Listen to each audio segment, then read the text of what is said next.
Hello friends, कैसे हैं आप सब लोग। Welcome to our YouTube channel books and done.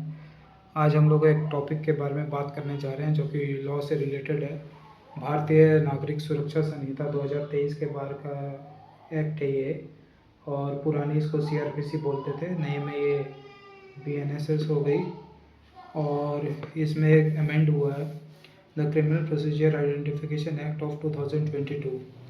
तो बेसिकली ये एक्ट है जो कन्विक्ट होते हैं या जो एक्यूज रहता है क्राइम के, उनके पहचान के लिए ये एक्ट बनाया गया है आइडेंटिफिकेशन में। इसमें कुछ टॉपिक्स है आज उनके ऊपर डिस्कस करेंगे और आगे जाके डिस्कस करेंगे कि ये टॉपिक्स अमेंड जो हुए हैं ये सही या गलत है। तो स्टार्ट करते हैं। इसमें डेफिनेशन दिया गया है मेजरमेंट, सेक्शन 2B। तो पहले आपको पढ़ के बता देता हूँ कि मेजरमेंट आखिर होता क्या है। Measurement includes finger impression, palm impression, footprint impression, photographs, retina scan, physical biological samples and their analysis, behavioral attributes including signature, handwriting or any other examination referred to in section 53 or 53A of the CRPC।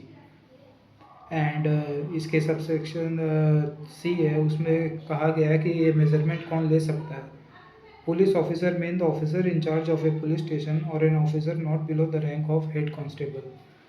तो basically ये BNSS में act हुई है, criminal procedure identification act. इसके definition में बताया गया है कि मेजरमेंट होता क्या है। मेजरमेंट बेसिकली ये है कि आपकी पहचान ली जाएगी। आप कोई भी क्राइम करते हैं या किसी भी क्राइम में एक्यूज्ड होते हैं या कन्विक्ट होते हैं आफ्टर द ट्रायल, तो आपकी मेजरमेंट ली जाएगी। मेजरमेंट में क्या लिया जाएगा, आपके फिंगर इम्प्रेशन लिए जाएंगे यानी उंगलियों के निशान, पाम इम्प्रेशन, आपके biological sample, retina scan, hair, skin, nails, teeth, saliva, A to Z आपके फ्रॉम हेड टू टो आपके सारे सैंपल्स लिए जाएंगे। और ये सैंपल कौन ले सकता है, इसमें कहा गया है पुलिस ऑफिसर और officer of police station in charge not below the rank of head constable. तो जो भी हेड कांस्टेबल के ऊपर रैंक ऑफिसर रहेगा वो आपके मेजरमेंट ले सकता है। हेड कांस्टेबल के नीचे जितने भी बिलो रैंक है, हवलदार या सिपाही कह लीजिए, उनकी अथॉरिटी नहीं है इसमें आपके मेजरमेंट लेने की।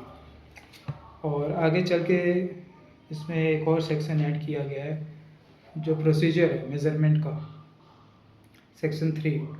वो बता रहा है any person who has been convicted of an offence punishable under any law for the time in force order to give security for his good behavior or maintaining peace under section 117 of the CRPC, arrest in connection with an offence punishable under any law for the time being force or detained under any prevention detention law, shall, if so required, allow his measurement to be taken by a police officer or a prison officer in such manner as may be prescribed by the central government or the state government।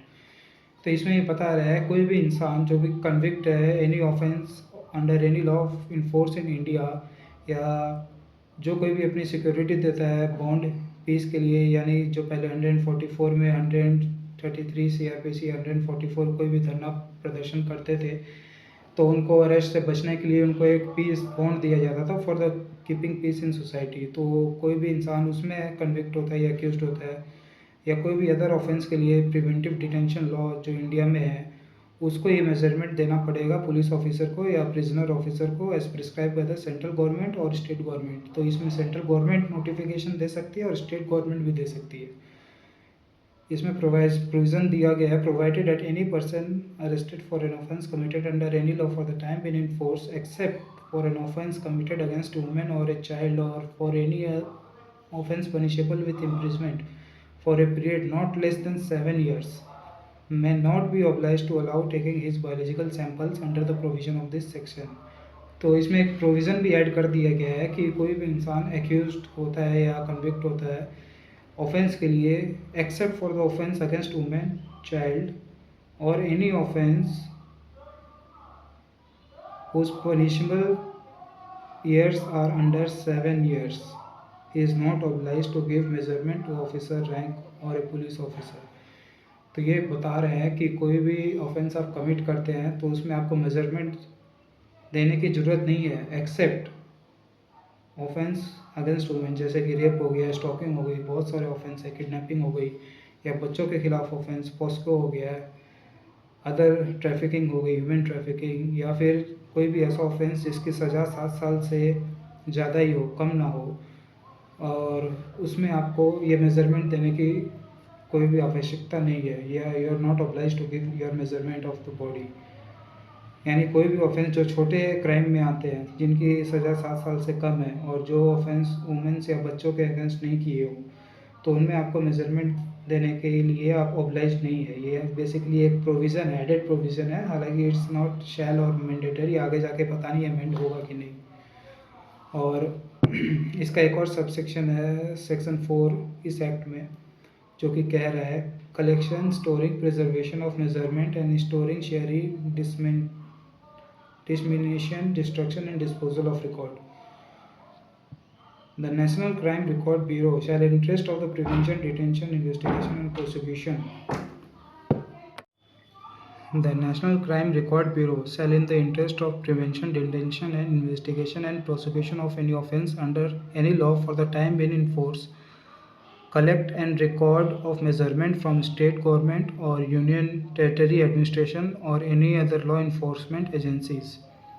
Store, preserve and destroy the record of measurement at national level.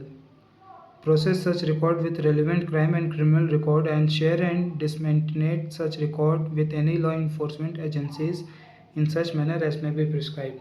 तो basically इसके section 4 में ये बता रहा है कि जो national crime record bureau है वो आपका रिकॉर्ड जो है अपने पास रखेगा, और स्टेट गवर्नमेंट से, यूनियन टेरिटरी यानी सेंट्रल गवर्नमेंट से भी नेशनल एजेंसीज आपका रिकॉर्ड ले सकती हैं, स्टोर कर सकती है, प्रिवेंट कर सकती है, डिस्ट्रॉय कर सकती है एट नेशनल लेवल।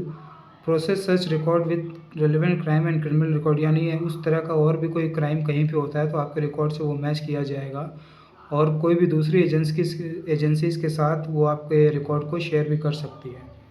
इसके सबसेक्शन 2 में बता रहा है the record of measurement shall be retained in digital और electronic form for a period of 75 years from the date of collection of such measurement.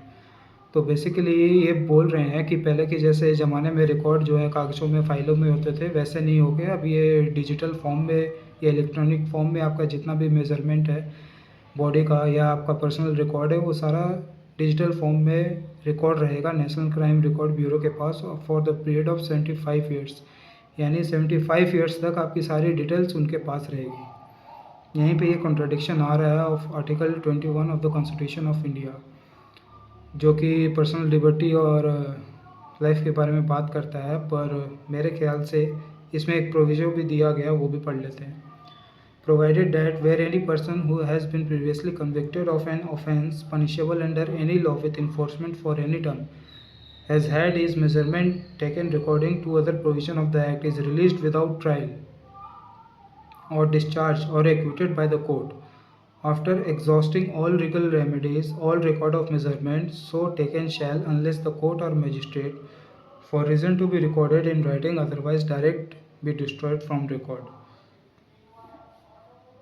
अच्छा, तो सबसेक्शन 2 के साथ साथ इसमें प्रोविज़न भी दे दिया गया है। इसमें बेसिकली ये बता रहा है कि अगर आप किसी भी क्राइम में कन्विक्ट हुए हैं या एक्यूज़्ड हैं और उस क्राइम में आप डिस्चार्ज हो चुके हैं, यानी बिना ट्रायल के, बिना सबूतों के आपको डिस्चार्ज कर दिया गया है, या आफ्टर ट्रायल आपको एक्विटेड कर दिया गया है, और after exhausting all legal remedies, यानी जितने भी लीगल रेमेडीज़ आपके ख़िलाफ़ हो सकती हैं उनके एट द एंड में जाके एग्जॉस्ट होके अगर आप बरी हो जाते हैं तो आपका रिकॉर्ड जो है डिस्ट्रॉय कर दिया जाएगा।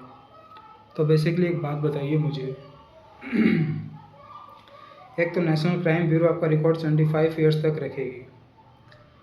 आप कोई क्राइम करते हैं, आपको कोई झूठे क्राइम में फंसाता है, पॉस्को हो गया या रेप केस हो गया, ट्रायल इनकी चलती है लंबी क्रिमिनल कोर्ट में, वहाँ आप कन्विक्ट हो गए, फिर आप हाई कोर्ट में जाइएगा, वहाँ बरी हो गए या कन्विक्ट हो गए, फिर supreme court, at the end जाते जाते इतने सालों में जब जाके आप बरी होंगे तब जाके आपका रिकॉर्ड जो है डिलीट कर दिया जाएगा।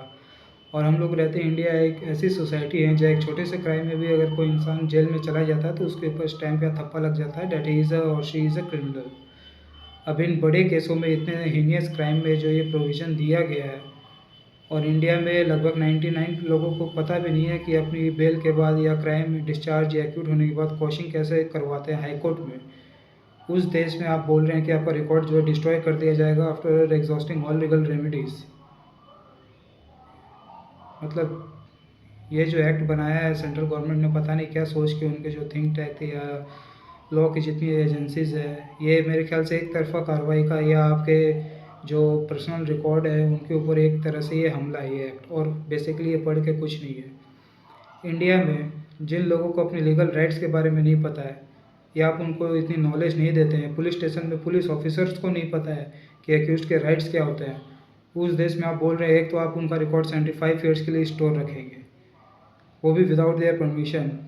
First contradiction of article 21 of the constitution of India. उसके बाद बोल रहे हैं after all exhaust of legal remedies आप उसको डिस्ट्रॉय कर देंगे, वो भी unless the court of magistrate for reason to be recorded in writing otherwise direct be destroyed from record. अगर मान लीजिए आप किसी केस में बरी हो गए और मैजिस्ट्रेट ने लिख दिया है एक लाइन में कि आपका रिकॉर्ड जो है डिस्ट्रॉय नहीं होगा, वो नेशनल क्राइम ब्यूरो के पास रहेगा, और आप केस में बरी हो गए, उस केस में क्या होगा? तो डिस्ट्रॉय करने के लिए आपको मैजिस्ट्रेट या कोर्ट के ऑर्डर चाहिए होंगे, फिर आपको जाना पड़ेगा high court.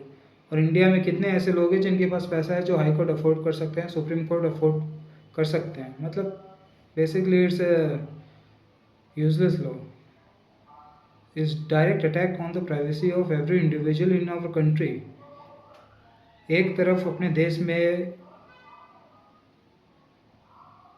Election commission of India कह रहा है कि हम लोगों को वोटर कार्ड लिस्ट नहीं दे सकते, अपनी साइट पे अपलोड नहीं कर सकते, क्योंकि हमारे कानून में लिखा गया 45 डेज़ के बाद वीडियो रिकॉर्डिंग डिलीट कर देंगे, और प्राइवेट इंडिविजुअल या उनकी प्राइवेसी का ख्याल रखते हुए हम लोग शेयर नहीं कर सकते डेटा। और दूसरी तरफ आप एक ऐसा कानून बना के बैठे हैं जिसमें आप किसी का भी रिकॉर्ड 75 ईयर्स तक अपने पास स्टोर कर सकते हैं। तो आप खुद को ही अपने कॉन्ट्राडिक्ट कर रहे हैं, मुझे समझ में नहीं आ रहा है। इलेक्शन कमीशन कह रहा है कि किसी का भी डेटा हम लोग नहीं दे सकते, वीडियोग्राफी नहीं दे सकते, क्योंकि उनकी प्राइवेसी डिस्ट्रॉय होती है। और इलेक्शन के दिन जब न्यूज़ एंकर अपने हाथ में माइक लेके वीडियो रिकॉर्ड करते हैं तब प्राइवेसी किसी की डिस्ट्रॉय नहीं होती है। टीवी पे दिखाते हैं कितनी भीड़ है, कितने लोग आए वोट देने के लिए, उनके चेहरे भी दिखते हैं। कोई भी मुस्लिम अगर वोट देने जाए या लेडीज़, तो उनके पर्दे उठाए जाते हैं, बुर्खा उठाए जाते हैं, उनके चेहरे देखे जाते हैं, तब प्राइवेसी हनन नहीं होती है। और इस सेक्शन 4 में आप बोल रहे हैं कि आपका रिकॉर्ड जो है 75 ईयर्स के लिए हमारे पास रहेगा। आप लोअर कोर्ट में बरी हो गए, नहीं हुए हाई कोर्ट जाइए, वहाँ नहीं हुए सुप्रीम कोर्ट में जाइए, उसके बाद अगर आपके सारे रिकॉर्ड साफ़ हो गए, इतने सालों तक केस चलता रहेगा, ट्रायल चलती रहेगी, उसके बाद जाके आपका रिकॉर्ड हम लोग डिलीट कर देंगे। विदाउट ट्रायल हमारे इंडिया में 10-10 साल इंसान बिता देते हैं।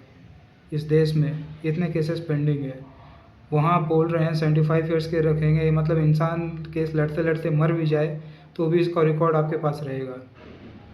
ये तो आप लोग ऐसा कानून बना रहे हैं इस देश में। तो इसमें एक और सेक्शन 3 बोल रहा है, the state government and the union territory administration may notify an appropriate agency to collect, preserve and share the measurement in their respective jurisdiction। तो बेसिकली ये कुछ नहीं है, आपकी इंडिविजुअल प्राइवेसी के ऊपर डाका डाल रहे हैं डायरेक्ट गवर्नमेंट, और ये कानून कुछ नहीं है। और एक और मज़े का सेक्शन इसमें ऐड कर दिया गया है, सेक्शन 6, जो कि बात कर रहा है resistance to allow taking of measurement. If any person who is required to allow the measurement to be taken under this act resist और refuses to allow taking of such measurement, it shall be lawful for the police officer or prisoner officer to take such measurement in such manner as may be prescribed। मतलब कोई भी इंसान इस कानून के तहत accused है या कन्विक्ट है, वो अगर अपना मेज़रमेंट देने से मना करता है तो पुलिस अपने तरीके से उसका मेज़रमेंट ले सकती है। और ये तरीका क्या है, ये नहीं एक्ट में मेंशन किया है। तो आप लोग समझ ही पा रहे हैं कि पुलिस का तरीका क्या होता है, लाठी डंडे पीटना, टॉर्चर। तो इस तरीके से तो आप मेज़रमेंट लेंगे, और इसमें मेज़रमेंट लेने का तरीका भी मेंशन नहीं किया। आप एक तरफ इतना बड़ा कानून अमेंड कर रहे हैं, इतनी नई एक्ट बना रहे हैं, उसमें एक आपसे प्रोसीजर नहीं लिखा गया कि कोई भी रेसिस्ट करे तो उसके ऊपर क्या कार्रवाई हो सकती है। बस पुलिस के ऊपर आपने सारा चीज़ छोड़ दिया, पुलिस को पूरी पावर दे दी। बेसिकली ये नए कानून कुछ नहीं है, बस पुलिस को पावर देने के लिए है। इसमें एक और सेक्शन ऐड किया, bar of suit. No suit और any proceeding shall lie against any person for anything done और intended to be done in good faith under this act और एनी रूल। मतलब इसमें एक कानून में आपने सेक्शन 7 ऐड करके पूरे पुलिस को प्रोटेक्शन दे दी है कि हर एक पुलिस ऑफिसर या कोई भी ऑफिसर जिसने मेजरमेंट लेने की कोशिश की है उसके ऊपर कोई भी कार्रवाई कोर्ट में नहीं हो सकती, कोई भी सूट उसके ऊपर वाद्य नहीं है। अब मेरा ये सवाल है सेंट्रल गवर्नमेंट से, इन कानून बनाने वालों से, कोई भी इंसान एक्यूज्ड हो, कन्विक्ट नहीं है, एक्यूज्ड हो, उसकी ट्रायल पेंडिंग हो, वो मेजरमेंट देने से मना करे, पुलिस उसको अपने कस्टडी में लेके मारे पीटे, अपने नए कानून में कस्टडी भी बढ़ा दी है और उस पुलिस के ऊपर कोई इंसान कार्रवाई भी नहीं कर सकता। एट द एंड में जाके वो इंसान 10-15 सालों बाद, जब तक ट्रायल ख़त्म ना हो, 10-15 साल निकल गए उसके, वो पुलिस ऑफिसर भी और कोई स्टेशन में उसका ट्रांसफ़र हो गया या प्रमोशन हो गया, उस केस में जिस पुलिस ऑफिसर ने उसके ऊपर ज़्यादती की थी मेजरमेंट लेने के समय, वो अगर बरी हो जाए, एक्विटल हो जाए, तो उस पुलिस की हुई ज़्यादती राइट है या रॉन्ग है, जस्टिफाइड है इस कानून के तहत? एक बहुत बड़ा सवाल है। तो ऐसे ऐसे कानून अमेंड किए हैं, बाकी आप लोग इसको पढ़िए भीगा, ये हर एक नागरिक के लिए, हर एक के लिए जनरल नॉलेज के लिए ये नए कानून में ऐसे अमेंड हुए हैं। आगे जाके पता नहीं सुप्रीम कोर्ट में इसके ऊपर और भी केसेस आ सकते हैं, जजमेंट आ सकते हैं, क्योंकि ये कानून फुल ऑफ कॉन्ट्रडिक्शन है इंडिविजुअल प्राइवेसी के ऊपर, कॉन्स्टिट्यूशनल राइट के ऊपर। अगर आपको मेरी आज के टॉपिक पसंद आई हो तो लाइक कीजिएगा, शेयर कीजिएगा, दोस्तों के साथ सब्सक्राइब कीजिएगा। और अगले टॉपिक में एक और ऐसे ही लॉ रिलेटेड टॉपिक लेके आएंगे, नई किताब लेके आएंगे। तब तक के लिए शब बखैर, अपना ख्याल रखिएगा।